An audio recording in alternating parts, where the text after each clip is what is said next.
It's good to be here with you. Please have a seat. I see we have some beautiful families out there. You know, I served a few years in the Marine Corps, and I got to say, I'm pretty jealous. This is a pretty fine duty station, if I do say so myself. This is a beautiful country. I just spent the past few days here, actually. Some meetings, some downtime with the family, and we've had a very, very good time here in England. The United Kingdom, of course, is one of our great allies, so I think I speak for all the Pathfinders here. Is that right? When I say, and all of the Red Dragon folks as well, when I say that we are proud of the special relationship and we are proud to work together with our British friends right here at Fairford Base. God bless you all. So, here's a simple thing. We've got a beautiful country here. We've got a beautiful alliance. And I think every single one of you know that for over 100 years, we have worked with our friends from the United Kingdom to achieve great victories. And if you look at the long sweep of history, every time something big happens for the world, every time a great victory is won for freedom and for peace and for prosperity, it is almost always the Brits and the Americans that do it together. And we win every single time we go to war together. You guys know that as well as anybody. But it's not just about going to war, and it's not just winning when we do. When we work together, when we fight together, when we make it clear that we always approach every situation with an open hand, but if things go poorly, we're willing to do what we have to do. We make it easier to achieve peace and prosperity all over the world.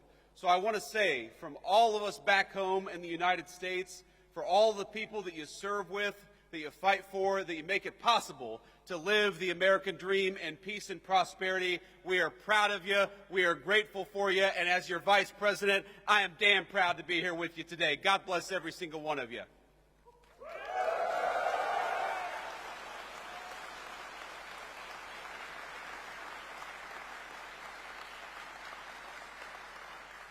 Now, it would be impossible for me to list every single thing that has happened just from this single base over the past 100 years. From World War I to our operations against terrorists in Yemen, the history of this base, of its mission, of all of the things that we've done with our friends from the United Kingdom, it is a very, very proud tradition.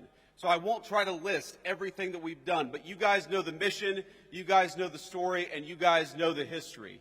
We have done so much with our English friends, with our friends from the UK, and, I started I started the week at a place called Chevening with the Foreign Secretary of the United Kingdom, further south in the country in a county called Kent. And what we did is we worked on one of our most important shared security goals in Europe, which is the end of the war between Russia and Ukraine. The President of the United States came in 6 months ago, and I just talked to him right before I came on the stage, and he said very simply that we are going to make it our mission as an administration to bring peace to Europe once again. But as you all know, it is impossible to bring peace anywhere unless the bad guys are also worried that we've got a hell of a fine Air Force and a hell of a fine military to back up the peace to begin with. So what you guys do, even though you may not see it every single day, is you make it possible. You make it possible for us to accomplish the President's goals through negotiation. You make it possible for us to go into a room and say, yes, we want peace. Yes, we want to work together. Yes, we'd like to bring an end to this terrible conflict. But we've also got some great airmen back at Fairford and other bases. They're going to make sure that no matter what happens, the peace and the prosperity and the goals of the American people are going to be well served by what you do.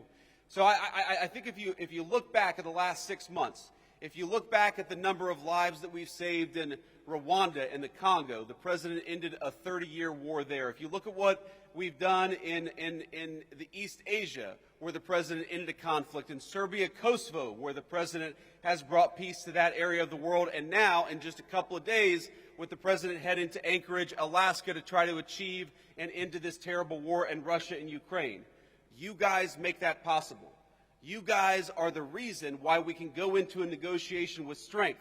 You guys are the reason why we have leverage in these conversations with world leaders, because they know that if we cut a deal, it is backed up by the finest fighting force anywhere in the world. And that is what makes your job so important, And that's what makes it so important and such a proud moment for me to be here with you today. Because nothing that I do, nothing that we do as an administration is possible without the hard work, the courage, and the skill that you guys bring to the job. Now, I mentioned earlier I was at Chevening meeting with the British Foreign Secretary. I've met with a number of foreign leaders just in the last, hour. I had a call with about 30 European leaders.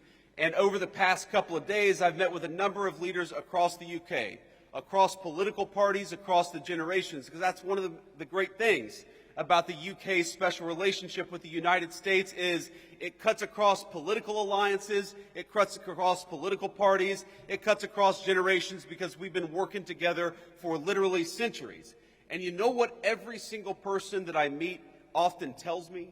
They tell me about how impressed they are by the skill, by the determination, and by the dedication of the American military. You all are what make it possible for us to do what we do.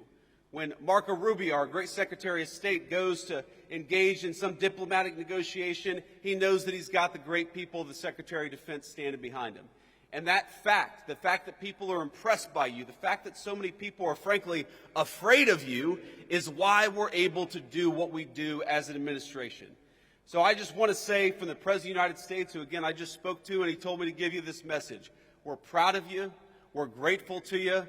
We know that it's not always an easy job. We know there are often long hours, but I hope you know that the peace and the prosperity and the safety of your countrymen depend on you doing a good job, and we are damn proud of the job that you do every single day. God bless you all, and thank you for having your Vice President here in the UK.